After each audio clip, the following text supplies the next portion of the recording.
Welcome, ladies and gentlemen. My name is Ahad Raza, and today I'm going to give you another tip if you're a master squash player. If you haven't checked out Hadrian Stiff's series on master squash, I would highly encourage you to check it out. He talks a lot about his own experience as well as the experiences of the students he coaches, and he shares a ton of valuable tips. Now, if you've been watching the series that we've put together here, you're going to realize that the key theme is disruption. What we really need to do is we need to try to break down our opponents in different ways. And the older we get, as we all know, sadly, our physicality gets affected the most. So today's tip is really around breaking down your opponent by using unique angles and also showing one shot and hitting another shot.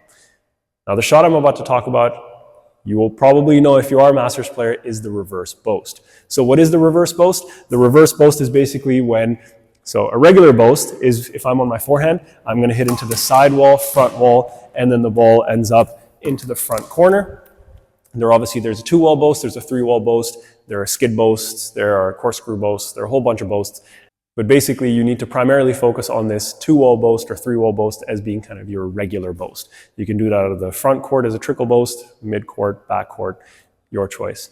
The reverse boast is instead of hitting the right side wall on my forehand, I'm actually going to hit the left side wall on my forehand. So I'm going to set up here and I'm going to hit a boast into that side wall.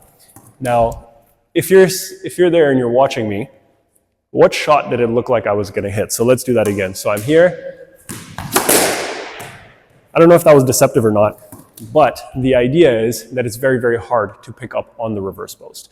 And you can hit the reverse boast from anywhere. It's quite effective from that three-quarter court position, to be honest, because it looks like you're going to hit a cross court, and then you end up hitting this ball that, in fact, doesn't go to the other side of the court. It ends up on the same side of the court that you hit it from, and it ends up being short instead of it being long.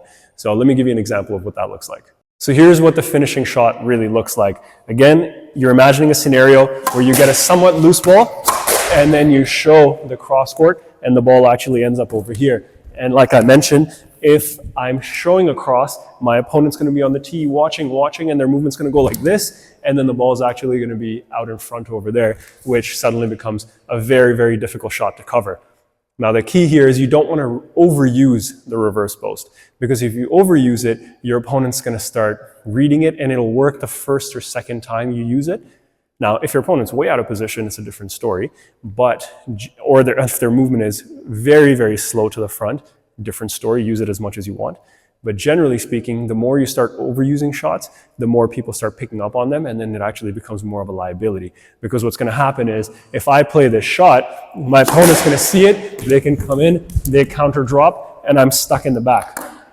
So that's a scenario you want to try to avoid, if at all possible. So again, folks, give it a try. Don't overuse it unless it's extremely effective. Let me know how it goes. Leave a comment beneath the video. Give the video a thumbs up if you like it. Subscribe to the channel if you haven't done so. And I look forward to seeing you in the next one. Take care.